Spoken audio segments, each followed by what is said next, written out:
popping bottles in the ice like a blizzard. When we drink, we do it right. Getting slizzard, sipping scissor in my ride. Oh, it's not a picture. recording. All right, there we go. Thanks, Tony. Hey guys, Tim here checking in again. It's been a while since I last talked to you guys, but I just wanted to give some general impressions and how I feel about the start of the season for the Lakers, kind of how I see this season turning out. So, there's been a lot made up of this Jeremy Lin going to the bench thing.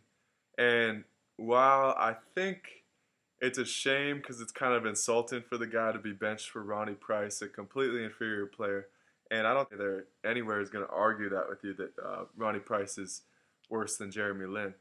It's a shame that he's on the bench. However, as a fan of the Lakers and both Jeremy Lin, it's almost actually funner to watch him on the bench because you get to see him actually play his game a little bit and actually get a chance to run the offense, which he wasn't getting a chance to do with the current starting unit that he was playing on.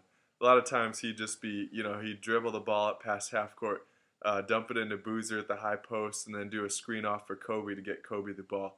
And, Kobe was ending up chucking 35 shots a game at 30%.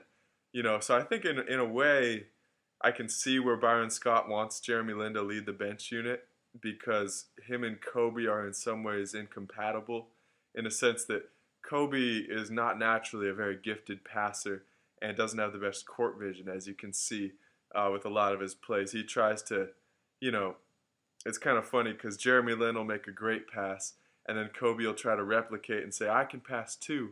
And then you'll see him just fling the ball out of bounds. He's very inefficient when he tries to be a passer, even more so than when he's trying to shoot, because at his old age, he's clearly fallen off a little bit in terms of efficiency. But this isn't the rag on Kobe broadcast. That's not what we're here for. I'm just kind of pointing out how I felt that he's played to start the season. And to be honest with you guys, as far as Kobe Bryant goes, out of the 30 teams in the NBA, I'm not sure there's any team he'd start on aside from the Lakers. And I know Lakers fans kind of, that are biased towards Kobe are going to be, not too happy to hear that. But in my opinion, it's the truth. It's pretty irrefutable, really. If you look at the numbers, he's shooting the lowest percentage out of all two guards in the league. Yes, he's putting up a fair amount of points, but he's also shooting more than anybody else in the league. He's got a really high turnover rate, very few assists, and the worst part is defense doesn't even show up on the stat sheet, and that's actually probably his weakest point. So, it's too bad to see that he's fallen off as bad as he has. But, there's other contributors on the Lakers that are helping him to win some games besides Kobe. So, is Kobe the greatest player on the Lakers right now? He's the greatest in terms of his legacy. He's definitely got quite a few accolades. He's won 5 championships. So you can't argue that, he's not a solid player. Is he an all-time great player, in the top 100 or so? No, not a chance. There's so many better players at his position. Even current players would, even in Kobe's prime, he was never a great passer. He shot the ball a lot, but it helped to have players such as Shaq and Pau Gasol, dominant big men that could just rebound the ball and play their own game and let Kobe chuck low percentage shots. To be honest, Kobe makes a lot of low percentage shots that look nice. He's probably a good low percentage shot maker. That's probably his greatest strength. The only problem is every other player in the league can take high percentage shots and get good looks and don't just settle for fadeaways as much as Kobe does. And part of this is just because, especially now with his dip in athleticism, he's having a lot of trouble getting to the rack. And so he is shooting a lot of jump shots, and as not a very good shooter, as you can tell from the numbers, it's kind of hurting his percentages a lot. But past Kobe, I'm not dissing him. He's just, he's getting older. He's what is he, 37 almost, and he's in his 19th season. So it's if I played 19 seasons in the NBA, I couldn't, I could barely walk. So it's give him props for even getting out there and trying. Sure, he's having a really tough season, probably. Statistically some of the worst two-guard play in history, but he's really trying his best. So as far as Jeremy Lin goes and the Lakers, I've been impressed the past 2 games, actually. I hate to see Jeremy on the bench, but at the same time, his plus minus, he's been leading the team every game. It seems like the starters seem to get them in about a 10 or 15 point deficit. Bench comes in, erases it, get them a little lead. The starters come back, lose it, and then the bench usually can help solidify the win, as they did in the game against the Spurs last night.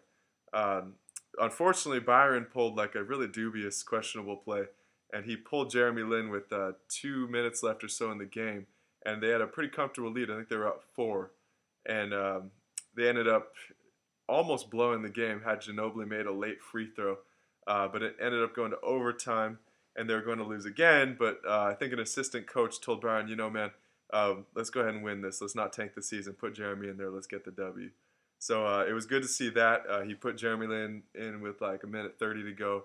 Jeremy had a big rebound on Tim Duncan, defensive, that saved 2 points, and then made a good pass to Nick Young for a cold-blooded three, which he just drained. And it was, the whole crowd was in shock, and me as a Laker fan, I was going crazy. So it was a pretty insane shot. But if we're going to be a successful, competitive team this season, I think Kobe. I know he's too proud to go to the bench, so he can't be like a six-man. Otherwise, I would change up the starting lineup. I'd probably have Kobe coming in as the six-man. I'd put Nick Young as a scorer in the starting lineup, and put Jeremy Lin up there and move Ronnie Price probably to the 13th man role, and put Clarkson as the starting point guard on the bench, along with Kobe to help score a little bit. And I think that would be a really solid team that could probably make the playoffs. But nevertheless, let's see what else. So yeah, anyway, I've been impressed with Carlos Boozer. I think he's really turned it around from a really rough start to the season. He's actually been playing pretty well on both offense and a little bit on defense. He's never going to be, fleet-footed, so he's never going to be able to just lock guys down. But I think the efforts picked up a little bit, probably because his pride was shocked after going to the bench. He probably thought, they'll never move me to the bench. I can just, what's a PG word, half-hearted out there on defense. But it's kind of, it's good to see him, trying to push a little bit more. He's got a little more to prove now that he's on the bench, I think. So he's actually playing a little better. But anyway, if we're gonna win this, Kobe's gotta. I know he's not gonna go to the bench, but Kobe's got to start playing more efficient. And how he can do that is rather than just kind of holding the ball every possession, trying to find out what he can do. He should try to make a quick pass to a teammate. Every time he touches the ball, get a little ball movement going. Kind of, if you watch the Spurs play, nobody's holding that ball for 2 seconds, just kind of checking out the floor. It's pass, catch, until they find something moving. Fake a pass, swing the other way. So it's they run a really good system there, and they didn't have Kawhi Leonard, one of their best players then. So that really gave the Lakers the upper hand and allowed them to win. And so that's two shorthanded teams the Lakers have faced. The Kings didn't have DeMarcus Cousins, their best player. And I guess the Spurs, I would argue, either Tim Duncan or Kawhi Leonard's their best player right now. So that was definitely fortuitous for the Lakers as far as getting wins. But at the same time, it does probably solidify Byron Scott in his position to have Jeremy Lin coming off the bench, which is too bad because I think that's a terrible call as far as like if we're going to beat the better teams. Because while I like watching Jeremy Lin as a fan because it's fun to watch him do his thing, if I'm trying to win games, you can't be putting yourself in a 20-point deficit every start of the first quarter. That's not winning basketball. Typically, I think there's some statistic on it, but I think it's a really high percentage of teams that win the first quarter end up winning the game. And part of that's because typically the first quarter isn't officiated to make the game close. I think I've talked about that before, how the NBA fixes their games to make sure they're competitive and close towards the end. But the better team usually wins the first quarter, and typically the better team wins the end of the game, regardless of the score fixing and the fouls they give teams to keep the game close. So, but the point is, you can't be starting games out by down 10, 15 points because it's just against good teams, they're not going to let you climb back. It's just going to stay that way for the rest of the game. So I think if Jeremy got up there in the starting unit, I know they're not going to bench Kobe, but if Kobe could start passing the ball a little more and playing a little more defense, and trying to play some NBA level ball, I think the Lakers could be a competitive team this year. There's a guy, I think Robin Lundberg, he works for ESPN. He was kind of talking about how Kobe's just killing the Lakers this year.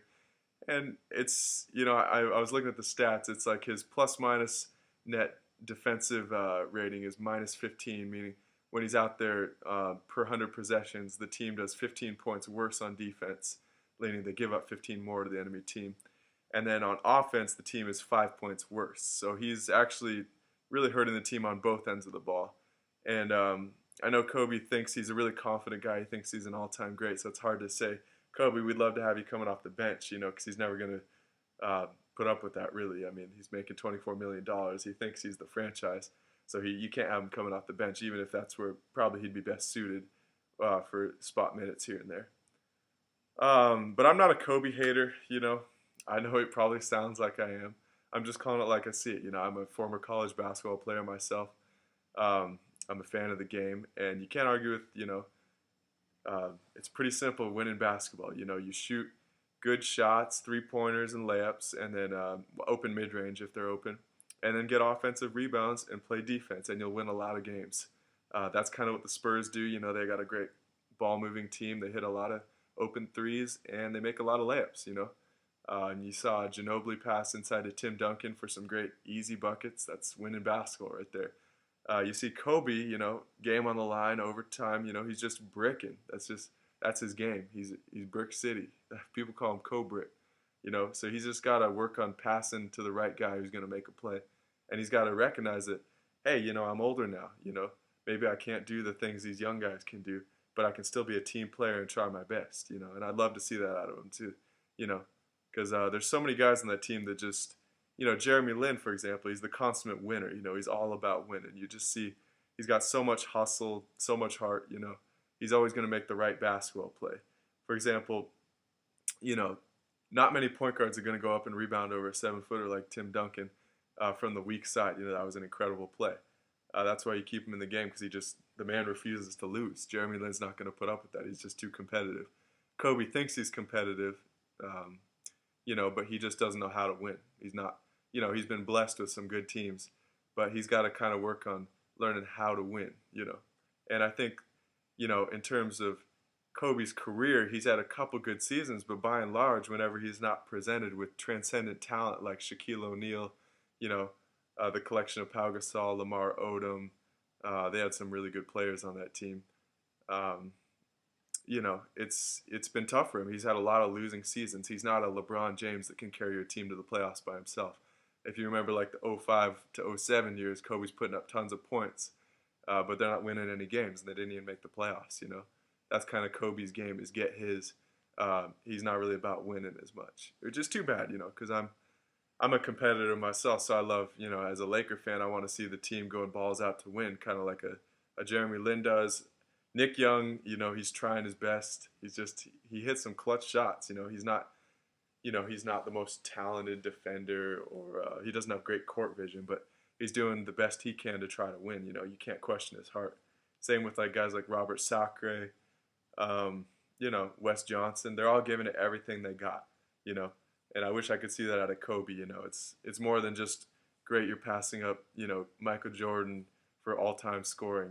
It's more than that. It's, I don't really care if you are the highest scorer on a 10-72 team. That's great.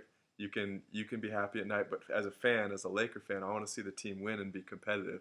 I don't really care too much about Kobe Bryant and his records, But that's just my opinion. I mean, there's Kobe only fans that don't really care about the Lakers, and they're just about, watching him get, break scoring records or whatever. But that's not basketball, I could go shoot 100 jumpers in my backyard, and that's great, but that's not entertaining to watch. And that's kind of how Kobe Bryant's playing. So that's my opinion. I'm not a fan of that kind of play. But as far as the Lakers, I think they got potential. They got a couple guys that are really talented. I think Wes Johnson's got a lot of potential. Nick Young's really a great scorer. Jeremy Lin's, I think, a top 10 point guard in the league right now. You saw what he kind of did to Tony Parker last night. Albeit Tony Parker was a little rusty coming back, but Jeremy is definitely in the conversation for top 10 point guards. Ed Davis, I think, is actually really good. He's another great hustle player. He's just all about winning. He tends to foul a lot, and he's not a great free throw shooter. Those are probably his two weaknesses that I wish he would continue to work on. But I understand as a big guy, like myself, I played power forward in college, and I wasn't a great free throw shooter. It's kind of hard because you're in the gym all day lifting, so you can battle guys on the boards. And then shooting something as little as like a basketball is kind of hard to put the little touch on it, like a point guard can, because they don't have kind of the muscle mass that you do for putting up shots. So it's a little tougher as a big guy, and I understand, Ed Davis's struggles. But if he could get that percentage up to maybe 70, that'd be great. So keep working on that, hopefully. And other than that, I think the team's in the right direction. So tell me how you guys feel. This is kind of just a impromptu check-in, just as the season's been going. I know I talked a lot. It's a little longer, this video, but let me know how you guys feel about what I said. Again, I'm not a Kobe Bryant hater. I'm a Laker fan first. I really want to see him win. And if I see Kobe not trying to win or killing our team, I'm going to call him out on it. And I think he could turn it around. It's not like he's not a talented player. He has talent. He's just got to learn how to use it in a winning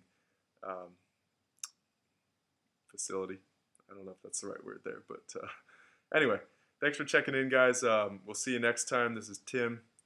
Yep, just like and comment if you like what you heard. All right, bye.